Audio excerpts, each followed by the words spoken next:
okuva mu kibiina eky'abasista ab'omutima omutukuvu ogw'Omuberevu Maria omuddaabiriza eggogonya.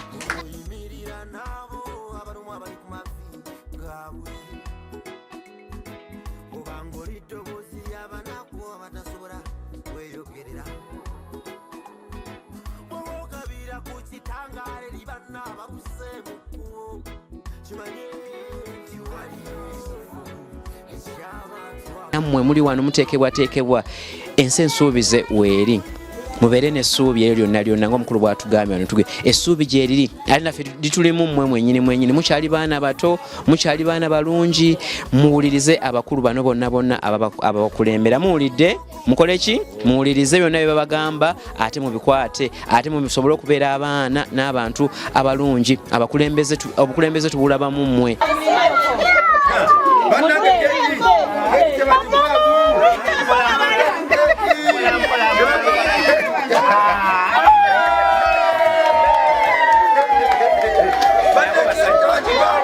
Ebisomooza bye bijja mu bulamu bwaffe nga mu abaana abato bingi ebibasoomooza olaba byasoomooza Yesu yennyini nga teyali Katonda ate olwo ffe ate mmwe muleme kumenyeka mitima kubeera awo nakwekubagiza ni Katonda abatemedde amakubo.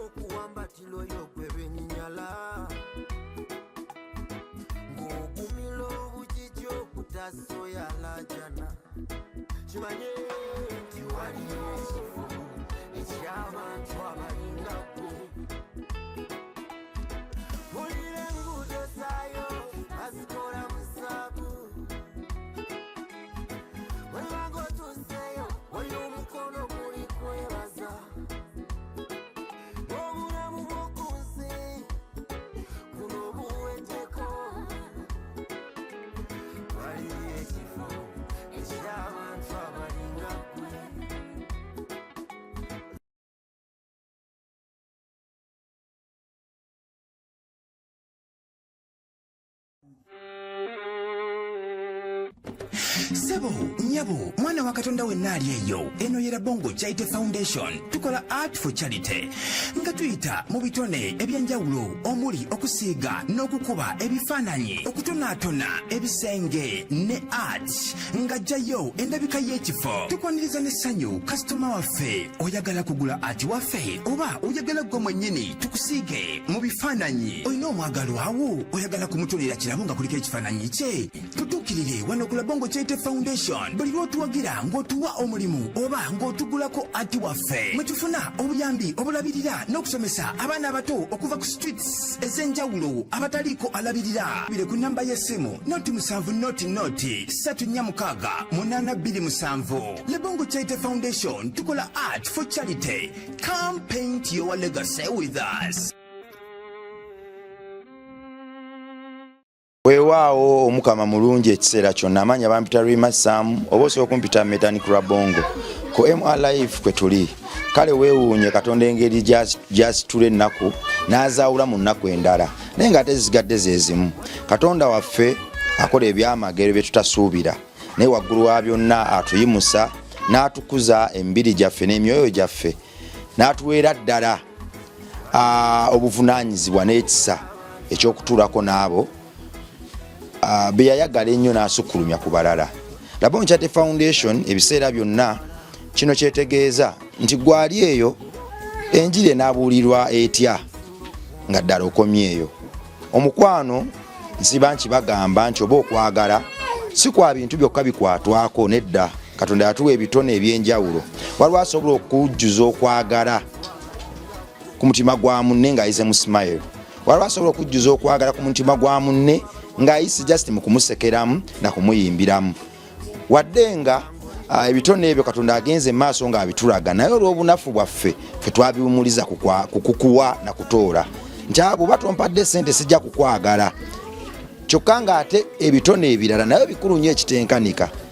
Okujja obuzzi wano kijjuza olunaku luno bw'okyalawo n'oblessing ekifo kino n'okubeerawo okwo abaana bano bafuna ebyokulabirako bingi. Mbano tulinamu abasumba, tulinamu bafather, tulinamu abasista, ba president n'abajaasi. kuwamu akafaananyi nga gwe osudde emundu yo wansi n'eryanyi lyetambula nalyo n'ojjako kombaana bano obaagaza obujaasi bwo. Abajaasi ab'enkya tusuubira nti bali babagonjebwa, tebali bana busungu, bali kwasaganya abantu bonna era bajagala eggwanga lyabwe. Abaana bano banaakiyiga batya nga gwakiri osigaddeeyo? Kale neesiimye nnyo okwaniriza bakama baffe mu by'omwoyo. Nze ndi wa mwoyo nnyo naye ate waliwo emizimu eginnema okugoba. Naye wenfuna bakitaffe mwoyo, bakama baffe mwoyo mba mugumu, kuba era nsuubira tewali muzimu nagumu guli wano. So abafaaza abasisita mbaana bano bafunye ekyokulabirako, tekibangawo naye mu bitabo by'eggulu kiwandiikiddwa nti nga 29 Labongo Charity Foundation emizimu gy'okusiba enjiri gyagobwa. Bwe twakyaza father ne tukyaza sister ne bakitaffe mu mwoyo abalala, abasisita baempowering bafuna amaanyi era bafuna ekyokulabirako. Tubaaniriza nnyo bannaayo. Wano nno ye ofiisi yaffe wadde ng'ekisinga okukola amakulu kyate tusibukako Mmengo. Katonda gyatuteekeddeteekedde enju yaffe bwe tugenda okuyimirira tuli amawanga. Tetugenda galya nga bisokomi, tugenda galya lwakwagala lwa njiri na mukwano.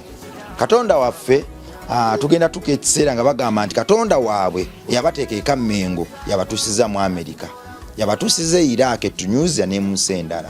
So Katonda waffe yatukasuka Mmengo yatumanya. Jeremiah 1:5. Katukyali mu mbuto z'abakitaffe yamanya nti tulisinzira Mmengo ate tukyalirwe ku bantu abava Mmengo batukyalyeko mu kibuga. Olunaku luno lwammwe abaana bano njogera nnyo nabo, waliwo bantwala for granted nenjogera ne baseka kuba bamanyira ebigambo byange. Naye mbadde nsaba mbaaniriza olunaku lwaliro mu lwetikke mubeeko n'enjiri gye mutubuulira. Ekirowoozo mwakijjeewa kubanga abamu balowooza nti abaana ba Katonda n'abasajja ba Katonda n'abakyala ba Katonda balina kuba mu ofiisi. Abantu nga mmwe abamu balowooza nti mulina kuba mu kozesa nnyo ekigo.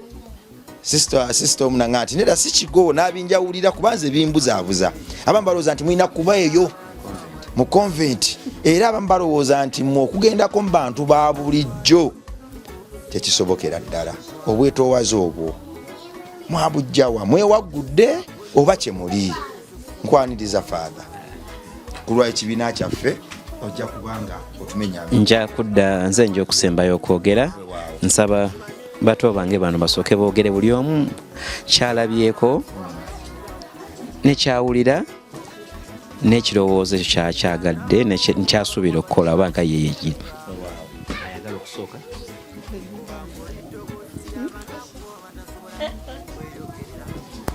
Tweyanziza nnyo ssebo omukisa gw'otuwadde n'okutukkiriza okujjako wano. Amiina. Beebaza olw'omulimu omulungi kuba erinnya lyange nze Nasimbwa Monica nga era nkyali muyizi, naye beebaza olw'omulimu omulungi. Bangi gye bali balina obusobozi obuyamba ne batasobola, babeera n'ensonga nnyingi, naye abamu basobola balemererwa nga baagadde, abamu balemererwa obutali bugenderevu, naye buli asobodde okukola kyakola Mukama wamubalira. Beebaza olw'omulimu ogwo era nga nsaba tukwatire wamu tugende mu maaso bwe tutyo okulaba nga n'omugigi omuto nagwo gufuna ogusobola okufunira eddembe.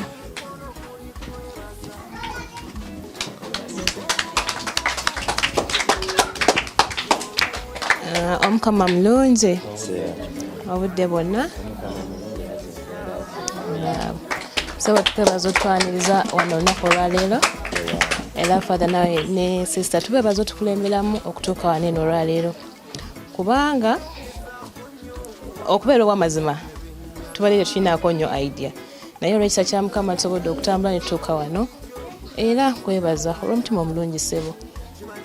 Ffenna tuyinza okuba nga tulina endowooza eyo gye tuyita, n'obeera nakyo mu ndowooza naye ng'obusobozi toyina, naye Mukama waba nga akusitudde n'akuteekako ekisa kye n'osobola okuŋŋaanya abaana banene wano, kuba si buli omu obusobozi aba nabo, naye guba mutima ogwo, guba mutima. Naye katusabe Mukama nga we yasalawo okusitula n'akukozesa ayongere okugabirira n'okukwata ku buli omu ali eyo alina endowooza ey'ekintu nga kino. okusobola okufunira abaana bano obuddamu era byonna kisa kya Mukama tweyanza nnyo tweyanziire.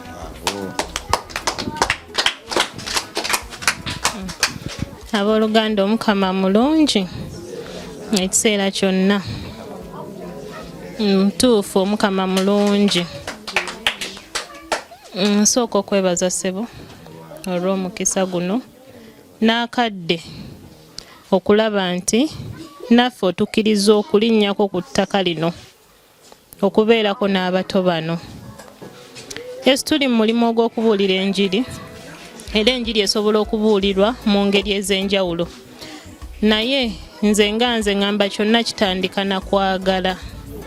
Okwagala kubeera singa mu ntandikwa Kitaffe Katonda teyatwagala osanga ekisa kyonna kyatulaze tetwandikirabye. Nani yandiwaddeyo omwana we tukyali mu biseera bya kujaguza olw'okuzaalibwa kw'omulokozi. Nani yandiwaddeyo omwana we danewo baggwe nagamba nti omwana wuuno agenda abonebone ku lw'ebibi by'abalala. Kwonna kwagala.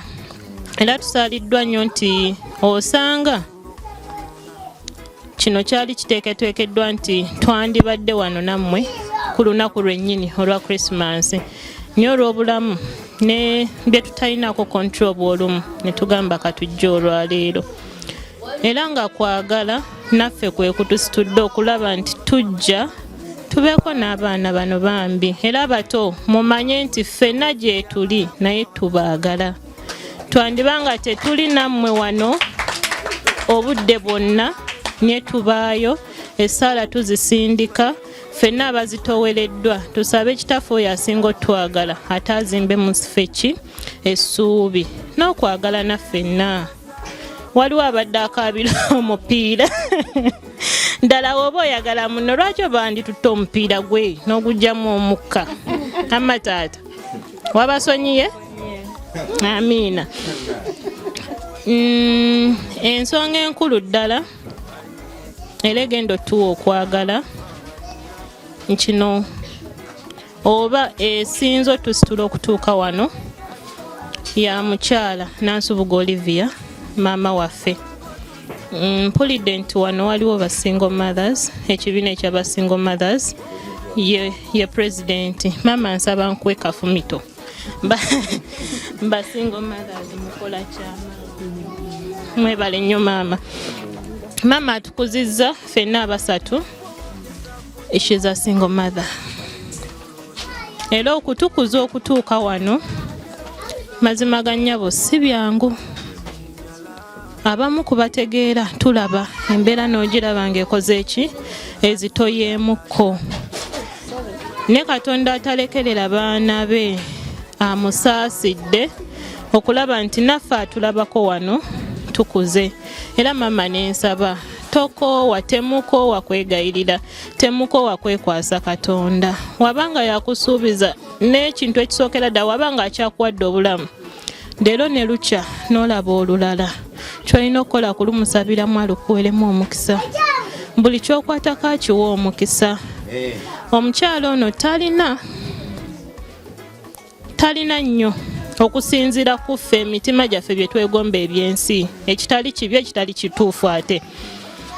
Naye ate nze njogera nnyo naye kuba nze mukulu yatuuka nga n'agamba naye Katonda nannyamba nankolera ekintu kimu.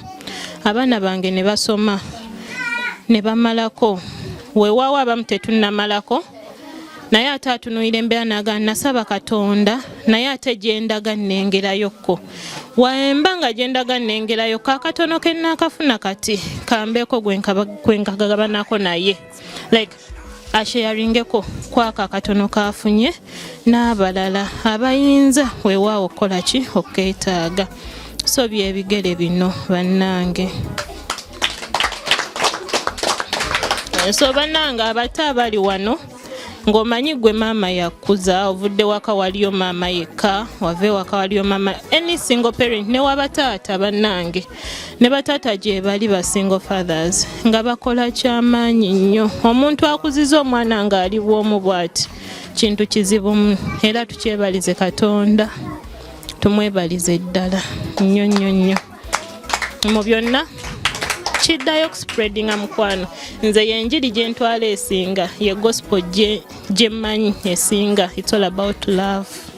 Tukiragira mu mbeera nnyingi nnyo oli ayinza obutakyogera naye just a mere act of kindness or what nolaba nti ono akwagala omuyiseeko munakwavu n'omusmilingako naye n'asmilinga back amanya nti oh wow maybe ategedde nti embeera bweti na bweti. So byonna atendo n'ekitiibwa tubizze neri Katonda ne tuli basiimu nnyo.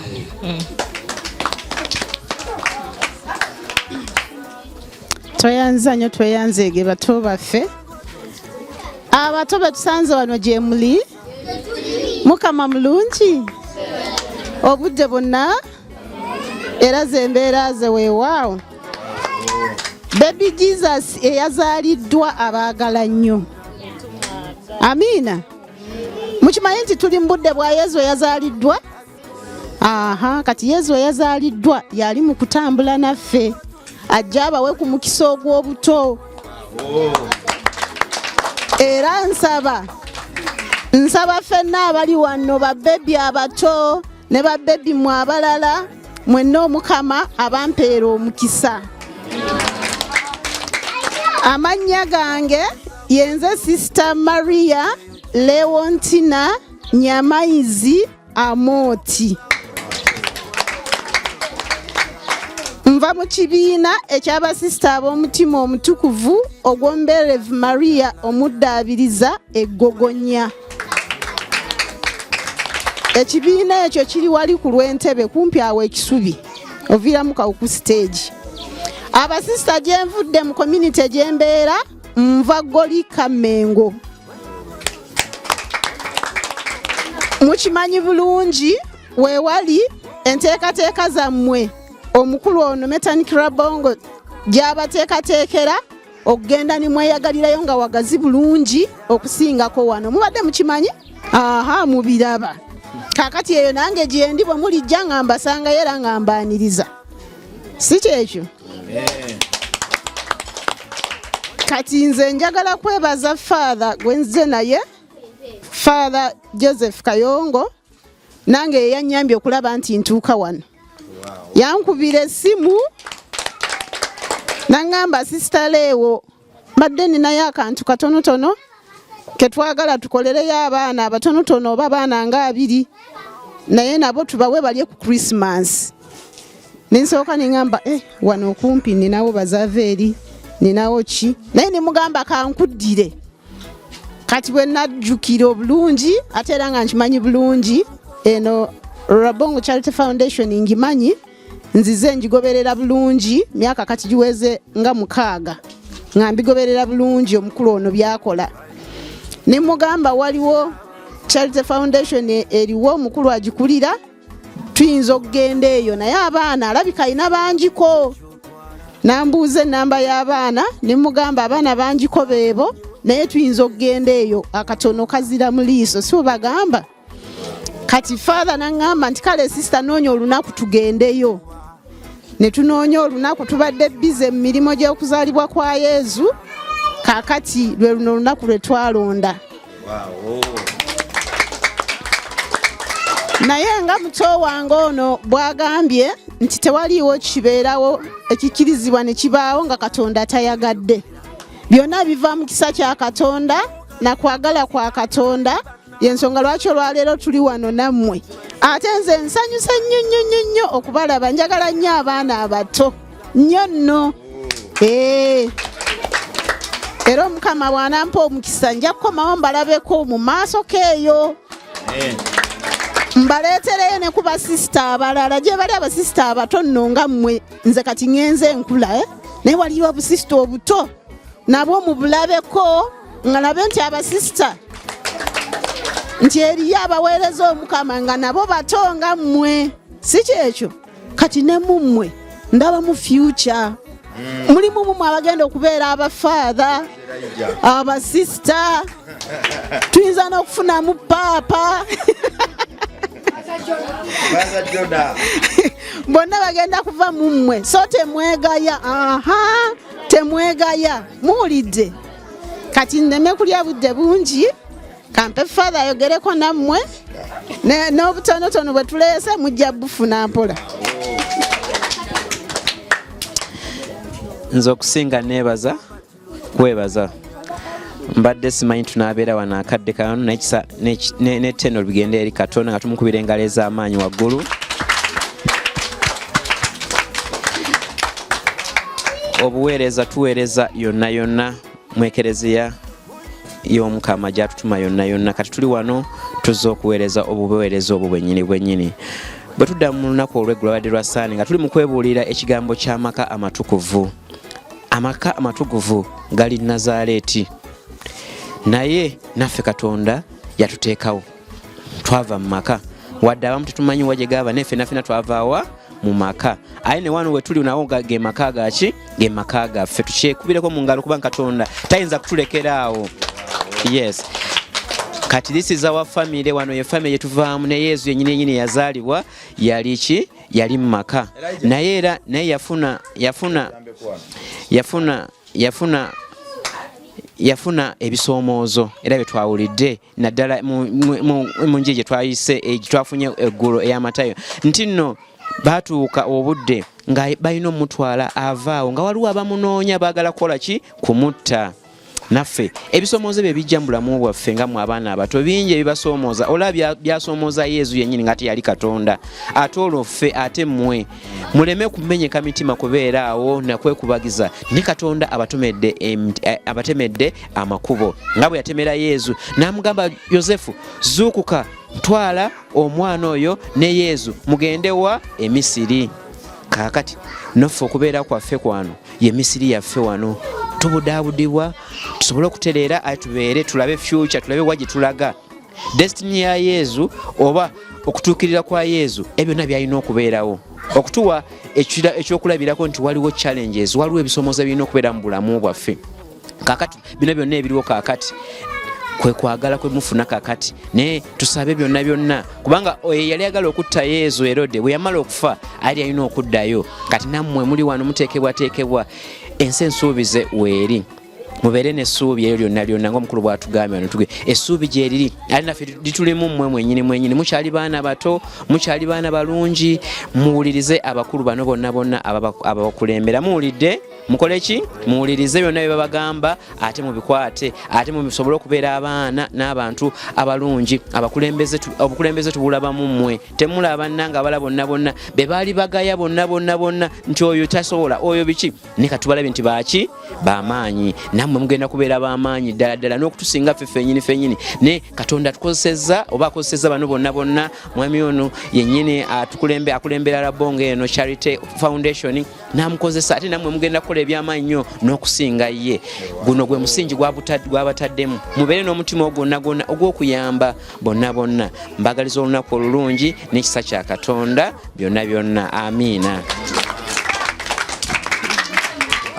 Weewaawo nze nonzikiriza era nkiddamu okubategeeza nti Katonda yamanya olunaku luno nti luliba.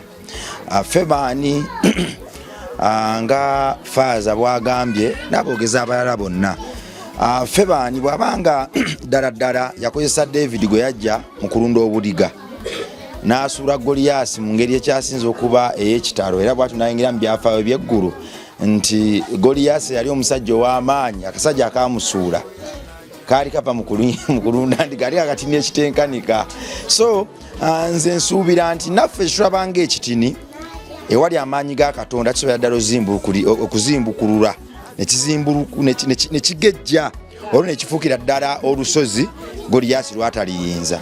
Bannaye mwebale nnyo okutukyalirako wano waka tugere tusaasaanya enjiri y'okwagala wabula abalala bonna kyembakuutira nti tugende tufuuke balabongo b'ebyalo byaffe nti nandyagadde nnyo nange okufuna essimu lumu nga nkyalirako foundation ya Mwanyinaze ono ngaga nti bwe najjaawo naba inspired nange otandikawo foundation endala ku kyalo gye mbeera.